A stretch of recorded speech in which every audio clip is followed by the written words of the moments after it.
नमस्कार दोस्तों, आप सभी का स्वागत है इस वीडियो में।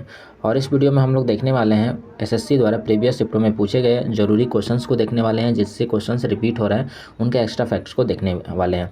तो चलिए देर न करते हम लोग वीडियो को शुरू करते हैं। साथ ही यदि आप चैनल पर नए हैं तो चैनल को सब्सक्राइब कर दीजिए, बेल आइकन को प्रेस कर दीजिए और वीडियो को लाइक कर दीजिए। तो चलिए देर न करते हम लोग वीडियो को शुरू करते हैं। पहला क्वेश्चन पूछा गया था कि डोलू कोनिथा किस राज्य का लोक नृत्य का एक रूप है, यानी Dollu Kunitha is a form of folk dance of which state. तो यह कर्नाटक का है, कर्नाटक राज्य का यह एक नृत्य का रूप है। डोलू कोनिथा कर्नाटक राज्य का एक प्रसिद्ध ढोल नृत्य है, इसे ढोल नृत्य भी कहा जाता है, ढोल नृत्य है ये। आगे अगर हम देखें तो दसकठिया जो है उड़ीसा का लोक रंगमंच रूप का नृत्य है, जिसमें भगवान शिव की पूजा से जुड़ा हुआ है यह। कुछ लोक नृत्य अगर हम अन्य राज्यों का देखें तो भवई जो है वो राजस्थान का है, गोरडासा जो है गुजरात का है, जात्रा जो है उड़ीसा का है, करीला जो है हिमाचल प्रदेश का है, माच जो है मध्य प्रदेश का है, स्वांग हरियाणा का है, ओजापाली असम का है, पोड़ा महाराष्ट्र का है, तमाशा जो है वो भी आपका महाराष्ट्र का है, और भाण फात्रे जो है वो आपका जम्मू कश्मीर का है, भावना जो है असम का है, 10 अवतार जो है कोंकण क्षेत्र का है, और नकल जो है वो पंजाब का है। ये प्रमुख आपके नृत्य हैं। आगे क्वेश्चन पूछा गया था कि भारतीय राष्ट्रीय कांग्रेस यानी कि आईएनसी के प्रथम अध्यक्ष कौन थे। Who was the first president of the Indian national Congress. तो ये WC बनर्जी थे, यानी कि व्योमेश चंद्र बनर्जी थे, जिन्हें आपका ये 1885 में पार्टी की स्थापना के बाद बनने वाले प्रथम अध्यक्ष थे। आगे क्वेश्चन पूछा गया था कि 2010 के राष्ट्रमंडल खेलों की मेजबानी किस देश ने की थी। तो which country hosted the 2010 Commonwealth games. तो इसने भारत ने किया था, दिल्ली में यह आयोजन हुआ था। भारत ने 2010 के राष्ट्रमंडल खेलों की मेजबानी की थी। 3 से 14 अक्टूबर 2010 तक यह आयोजन दिल्ली में किया गया था। और 2010 का जो राष्ट्रमंडल खेल था वह कहाँ किया गया था, तो जवाहरलाल नेहरू स्टेडियम में इसका उद्घाटन हुआ था। आगे अगर हम अन्य राष्ट्रमंडल खेलों से संबंधित चीज़ों को देखें तो स्कॉटलैंड के ग्लासोमेंग में राष्ट्रमंडल खेल के 2026 का आयोजन। आगे अगर हम देखें जो आने वाला आयोजित होने वाले राष्ट्रमंडल खेल हैं वो 2026 में जो आयोजित होंगे वह आपका स्कॉटलैंड के ग्लासगोव में आयोजित किया जाएगा, जो कि 23वां संस्करण होगा। पहला अगर राष्ट्रमंडल खेल देखा जाए तो यह 1930 में कनाडा के हैमिल्टन में आयोजित किया गया था। 1934 में लंदन में आयोजित किए गए दूसरे राष्ट्रमंडल खेलों से में भारत ने पहली बार भाग लिया था। राष्ट्रमंडल खेल राष्ट्रमंडल देशों के खेलों का त्यौहार है। 1930 से 1940 और 1946 को छोड़कर हर 4 साल में खेलों का आयोजन किया जाता है। ऑस्ट्रेलिया जो है सबसे ज़्यादा बार इसका मेज़बानी किया हुआ है, 1938 में, 1962 में, 1982 में, 2006 में और 2018 में राष्ट्रमंडल खेलों की मेज़बानी ऑस्ट्रिया किया हुआ है, जो कि कुल 5 बार किया हुआ है, सबसे अधिक बार। पिछले राष्ट्रमंडल खेल 2018 में गोल्ड कोस्ट क्वींसलैंड ऑस्ट्रेलिया में आयोजित किया गया था। राष्ट्रमंडल खेल से संबंधित अन्य चीज़ों को देखें तो यह जो है 54 सदस्य राज्यों का एक राजनीतिक संघ है, जो ब्रिटिश साम्राज्य के पूर्व क्षेत्र थे, यानी उनके कॉलोनीज थे। 1934 और 2002 में इंग्लैंड ने राष्ट्रमंडल खेलों की मेज़बानी की थी। 2022 में राष्ट्रमंडल खेलों की जो मेज़बानी हुई थी वो इंग्लैंड में हुआ था, बर्मिंघम में हुआ था। न्यूजीलैंड ने 1950, 1974 और 1990 में राष्ट्रमंडल खेलों की मेज़बानी की हुई है। कनाडा जो है 1930, 1954, 1978 और 1994 में राष्ट्रमंडल खेलों की मेज़बानी किया हुआ है। 2011 अगला क्वेश्चन पूछा गया था कि 2011 की जनगणना के मुताबिक किस राज्य में सबसे ज़्यादा ग्रामीण आबादी है। According to the 2011 census which state had the highest rural population. तो ये उत्तर प्रदेश में सबसे ज़्यादा ग्रामीण आबादी है। 2011 की जनगणना के मुताबिक उत्तर प्रदेश में सबसे ज़्यादा ग्रामीण आबादी है।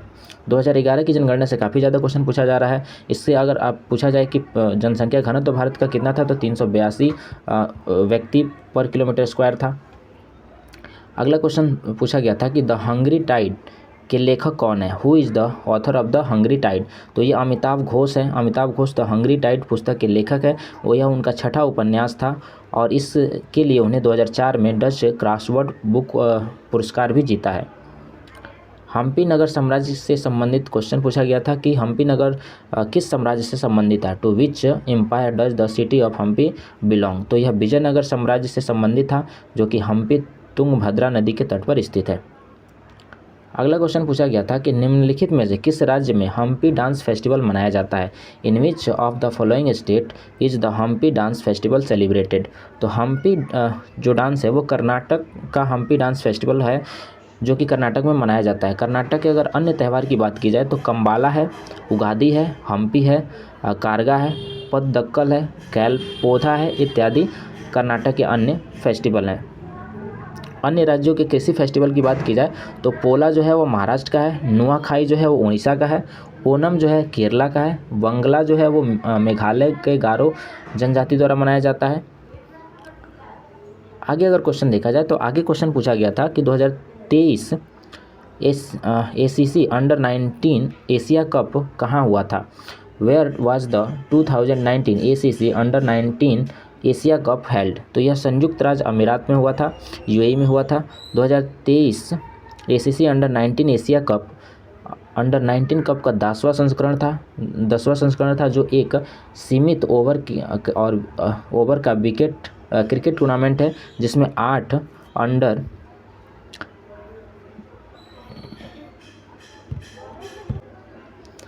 अगला क्वेश्चन पूछा गया था कि कोयम्बटूर कहाँ स्थित है। कोयम्बटूर जो है वो कहाँ स्थित है।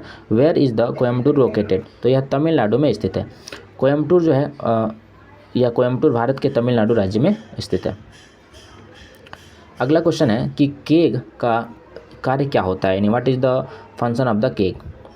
तो संविधान के भाग 5 के अध्याय 5 में नियंत्रण एवं महालेखक परीक्षण का वर्णन किया गया है, कैग का वर्णन है।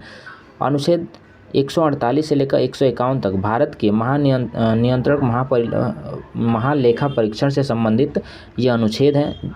उसे वैसे ही हटाया जाएगा जैसे कि उच्चतम न्यायालय के न्यायाधीश को हटाया जाता है। और उन्हें किस तरह हटाया जाता है, इम्पीचमेंट की सहायता से लगाकर उन्हें हटाया जाता है, तो वैसे ही इनको भी हटाया जाएगा। इनका कार्यकाल जो होता है वो 6 वर्ष से 65 वर्ष की आयु तक का होता है, यानी कि या तो 6 वर्ष तक ये काम करेंगे या फिर 65 वर्ष तक होने तक यह रिटायर हो जाएंगे। अगर 6 वर्ष इनका कार्यकाल है और कार्यकाल अभी समाप्त होने से पहले ये 65 वर्ष के हो गए तो ये रिटायर हो जाएंगे। वो अपना इस्तीफा जो है राष्ट्रपति को सौंपते हैं। भारत के नियंत्रक और महालेखा परीक्षण के कुछ प्रमुख कार्य निम्नलिखित हैं जो आप देख सकते हैं। इनका पहला काम क्या होता है तो संघ, राज्य और केंद्र शासित प्रदेशों की प्राप्तियों और व्ययों का लेखा परीक्षण करना, भारत की आकस्मिक निधि और सार्वजनिक खातों से जुड़े सभी व्ययों का लेखा जोखा करना, केंद्र के खातों से जुड़े लेखा परीक्षा रिपोर्ट राष्ट्रपति को देना, ये इनका प्रमुख कार्य होता है। अगला क्वेश्चन पूछा गया था कि बेकिंग सोडा के निर्माण के लिए किन यौगिकों की आवश्यकता नहीं होती है। What compounds are not required for the manufacture of baking soda. तो इसका आंसर हो जाएगा, चूँकि इसमें ऑप्शन के अकॉर्डिंग हमको जाना था, तो चूँकि बेकिंग सोडा बनाने में किन किन चीज़ों की आवश्यकता होती है हम देख लेते हैं। बाकी इनके अलावा जो भी ऑप्शन में था वही आपका सही आंसर होता। तो पहले सोडियम क्लोराइड की ज़रूरत होती है, वाटर की ज़रूरत पड़ती है, कार्बन डाइऑक्साइड की ज़रूरत पड़ती है और अमोनिया की ज़रूरत पड़ती है। इन चीज़ों से मिलकर क्या होता है, आपका बेकिंग सोडा का निर्माण किया जाता है। अगला क्वेश्चन पूछा गया था कि अपर्याप्त वर्षा किस राज्य या केंद्र शासित प्रदेश में होती है। विच स्टेट ऑफ और union territories receive insufficient rainfall. तो लेह में सबसे कम वर्षा होती है, जैसलमेर में होती है, कच्छ में, सौराष्ट्र तट पर और तमिलनाडु के रायलसीमा क्षेत्र में सालाना जो वर्षा होती है मात्र 50 सेंटीमीटर से भी कम बारिश होती है। अगला क्वेश्चन पूछा गया था लेह और लद्दाख को चूँकि हम लोग कोल्ड डेजर्ट के नाम से भी जानते हैं, वहाँ पे बारिश बहुत कम होती है। संसद का अनुच्छेद, अगला क्वेश्चन है कि संसद का अनुच्छेद कहाँ से कहाँ तक है, यानी कि किन किन अनुच्छेदों में संसद के बारे में चर्चा की गई है। Where does the article of parliament start and end. Article 79 से लेकर आर्टिकल 120 तक कॉन्स्टिट्यूशन की चर्चा की गई है जो कि पार्ट 5 में है। संविधान के अनुच्छेद 79 के तहत संसद का गठन किया गया है और इसी तरह 80 के अनुसार लोकसभा का गठन है और 81 के अनुसार राज्यसभा की चर्चा है, यानी कि 80 में लोकसभा का और 81 में राज्यसभा का चर्चा है और 79 में किसकी चर्चा है, संसद की चर्चा है। अगला क्वेश्चन पूछा गया था कुमकुम मोहंती का संबंध किस शास्त्रीय नृत्य से है। Kumkum Mohanty is associated with which classical dance. तो ओडिसी से इनका संबंध है और इन्हें पद्मश्री दिया गया था 2005 में। संगीत नाटक अकादमी पुरस्कार ये इन्हें प्राप्त कर चुकी है 1994 में। इसी तरह अगर अन्य कलाकारों की बात करें तो यामिनी कृष्णमूर्ति जो है वो भरतनाट्यम और कुचिपुड़ी की एक भारतीय नृत्यांगना है जिन्हें तिरुमाला तिरुपति देवस्थानम की आस्थाना नर्तिका के रूप में भी मान्यता प्राप्त है। और पुरस्कार की अगर इनको बात करें तो इन्हें पद्मश्री 1968 में मिल चुका है, पद्म भूषण 2001 में प्राप्त हुआ है और पद्म विभूषण इन्हें 2016 में प्राप्त हो चुका है। उमा शंकर जो कि कथक से रिलेटेड है और इन्हें पुरस्कार मिल चुका है पद्मश्री का, जो 1973 में मिला, पद्म भूषण 2001 में प्राप्त कर चुके हैं। रुक्मणी देवी भरतनाट्यम से संबंधित है और इन्हें पद्म भूषण 1956 में मिला है और संगीत नाटक अकादमी पुरस्कार इन्हें 1957 में मिल चुका है। रागिनी देवी जो है वो कथकली से संबंधित है। अगला क्वेश्चन है कि the first cotton mill in India was established in Bombay on, यानी मुंबई में पहली जो कॉटन मिल स्थापित की गई थी वो कब की गई थी? तो ये 1854 में किया गया था। भारत की जो दूसरी कपास मिल थी, चूँकि पहली कपास मिल कोलकाता में स्थापित की गई थी लेकिन वो सफल नहीं हो पाई थी, तो भारत की जो कपास मिल थी पहली, एक तरह से कहें तो सफल, वो 1854 में केजीएन डाबर द्वारा स्थापित की गई थी और इसका नाम Bombay spinning and winning company रखा गया था और यह कहाँ हुआ था? बॉम्बे में हुआ था। भारत में पहली अगर सूती मिल की बात की जाए तो ये 7 जुलाई 1854 को मुंबई में स्थापित की गई थी।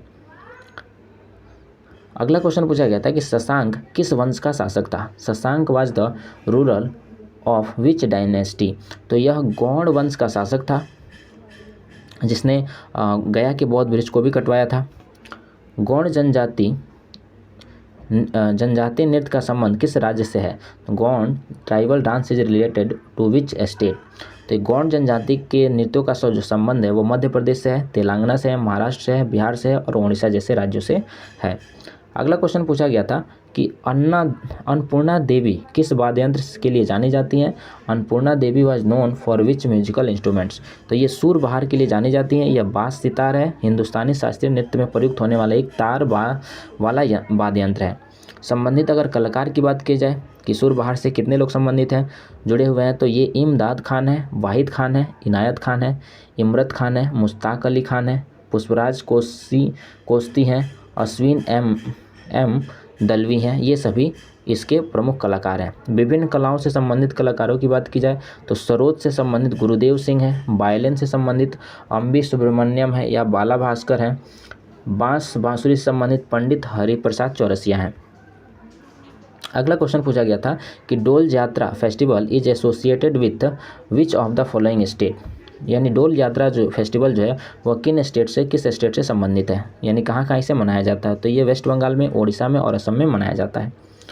अगला क्वेश्चन है साल 2022 में ओडिसी नृत्य के लिए किसे संगीत नाटक अकादमी पुरस्कार से सम्मानित किया गया था? यानी who was awarded the Sangeet Natak Akademi award for Odissi dance in the year 2022? तो निरंजन राउत को सम्मानित किया गया था। अगला क्वेश्चन पूछा गया था कि मंगलम पल्ली बाला मुरली कृष्णा किस से संबंधित है? Mangalampalli Bala Murali Krishna is related to whom? ये एक कर्नाटक गायक हैं, बहुवाद्य यंत्र वादक हैं और एक पार्श्व गायक हैं। वे वायलिन, मृदगम जैसे वाद्य यंत्रों को बजाते हैं। तो इसमें से जो भी आपका ऑप्शन में होगा वो करेक्ट आंसर होगा। अगला क्वेश्चन पूछा गया था कि what is the under part of temple called in south India? दक्षिण भारत के मंदिरों में गर्भगृह के ऊपर बनी मंजिलों को क्या कहते हैं? तो इन्हें विमान कहते हैं और इसे विमानन शैली भी कहा जाता है। इस प्रकार से बनाए गए मंदिरों को, इनमें जो गलियारा होता है उसे गोपुरम के नाम से जाना जाता है। अगला क्वेश्चन पूछा गया था which government launch pride project to provide job for transgender? यानी किस राज्य की सरकार ने ट्रांसजेंडरों को रोजगार उपलब्ध कराने के लिए प्राइड परियोजना शुरू की है? तो यह केरल सरकार ने की है।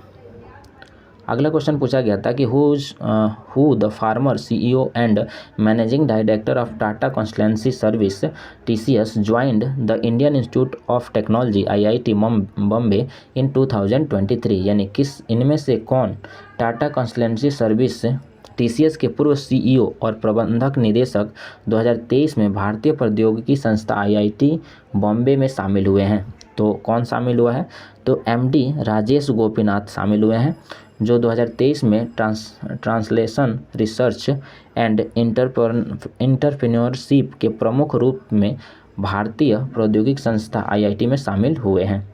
तो ये कुछ प्रीवियस ईयर के पूछे गए क्वेश्चंस, प्रीवियस शिफ्टों के पूछे गए क्वेश्चंस थे जिससे रिलेटेड आपको अगले शिफ्टों में क्वेश्चंस देखने को मिलेगा।